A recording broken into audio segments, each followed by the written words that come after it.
Sir Mir Osman Ali Khan Siddiqui Asaf Jah VI was the last Nizam of the empire. Nizam is the title for the ruler of Hyderabad. Let's start out with a brief lesson of how the empire came to be.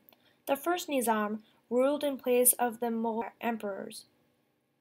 When they ruled over India after the sixth emperor died, the Nizams decided to leave and make their own independent kingdom. So that's how it all started. So they ruled very successfully, and when the British colonized India, the British and the Nizam had an agreement which resulted in the Treaty of Masulipatam. This was established on February 23rd, 1768, after the First Mysore War. The treaty stated that the British would have control over the empire, but allowed the Nizams to rule. The empire would not have an army, but use the British's army instead. This was obviously a great deal. Hyderabad didn't join the First Indian Revolution of 1857 against the British. The Nizam and the British became allies after the royal family gave an official status to the empire, which was faithful ally. But when India got independence from the British in 1947, the British picked up their stuff and fled the subcontinent like cowards. This left the Nizam with no army to defend his empire. The British betrayed the Nizam. The Nizam had to choose whether to join the Muslim majority Pakistan or the Hindu majority India. He chose none. He honestly thought he could defend his kingdom with the militia. Men can be stubborn fools, you know. I interviewed my father on behalf of my grandfather, who was there during the fall of the Nizam. He had experienced this horrible event at the young age of 14. What did your family do?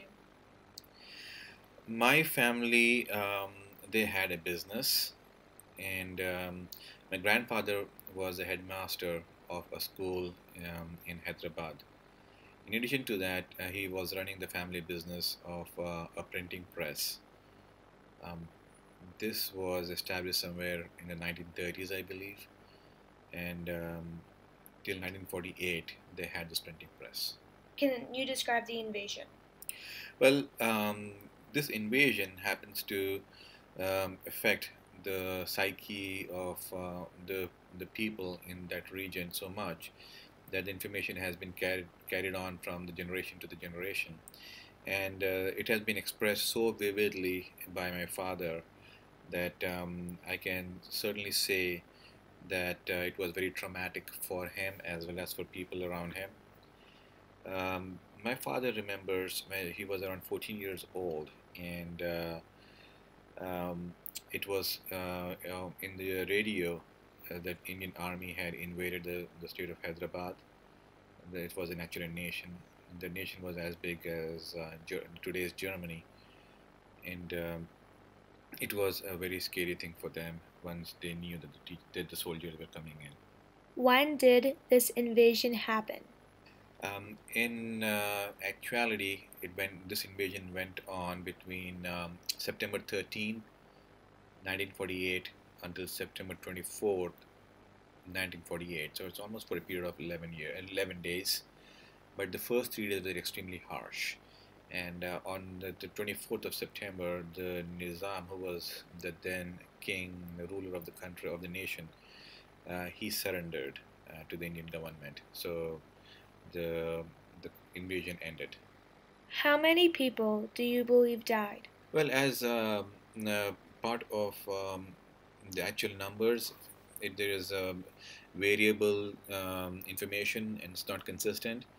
Um, I remember being told that almost 100,000 people must have died, but some sources say maybe around 40,000 people have died. So this is variable, and it is possible that maybe around 40,000 people died in this conflict. Did Dadaba see the Indian soldiers? My father remembers clearly seeing Indian soldiers. He was around 14 years old at that time, and he remembers a contingent doing a march past with guns, and they were in their khaki shirts and khaki shorts, with the guns in their hands, walking on the streets. of Hyderabad. What were the Indian soldiers' demeanor? The demeanor was as expected of an enemy, where the army was extremely rude to the civilians, and the whole purpose of the army was to take over the country, and it was expected that they would do whatever it takes, and the civilians had to bear the brunt of it. How was Dadaba affected by the invasion? My father, he was the only child, only son actually, of his parents, and as part of the patriarchal society, and the son was the one who would take more responsibility for the house, and he had one sister who was not as responsible in terms of taking care of the family. So my father felt that the entire burden of the family was on him after the invasion of Hyderabad, mostly because his dad had lost his job as all the schools had closed down. In fact, they were shut down. And the printing press, which was the main family business, was apparently burnt down by the soldiers. So all the commercial establishments along the roads were destroyed by the army. And my father, at 14 years of age, had nothing to look forward to as far as a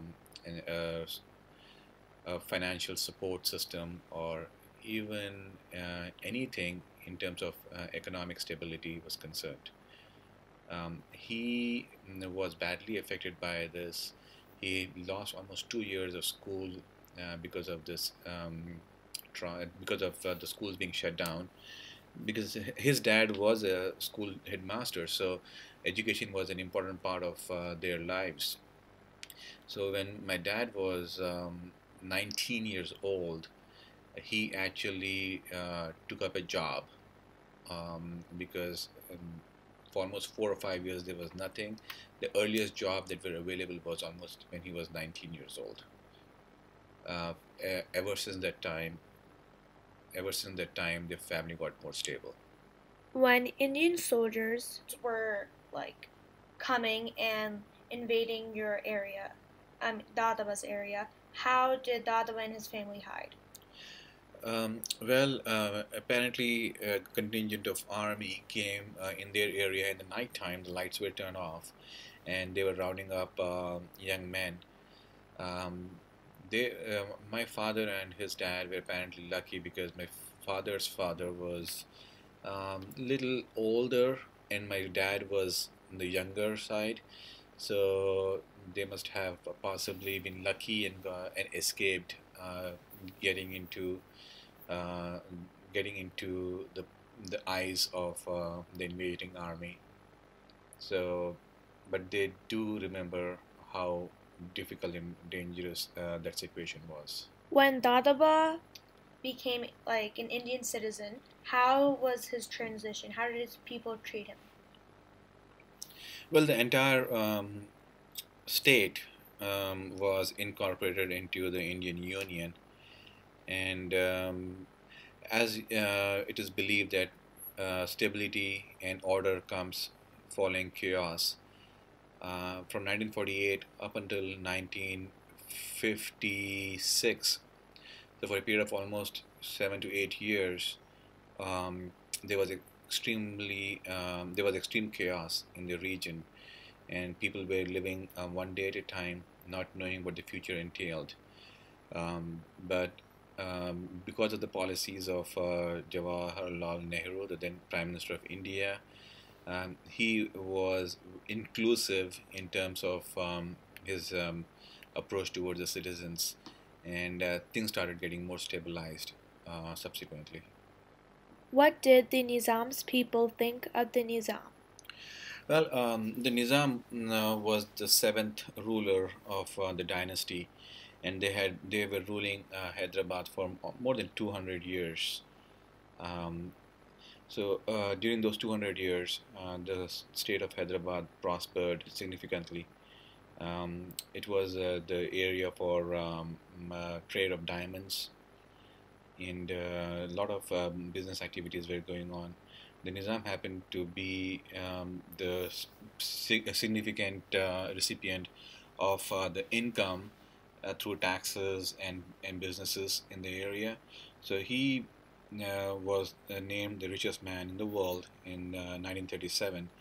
Interestingly, this gentleman, even though he was the richest person, he did not like to live in palaces.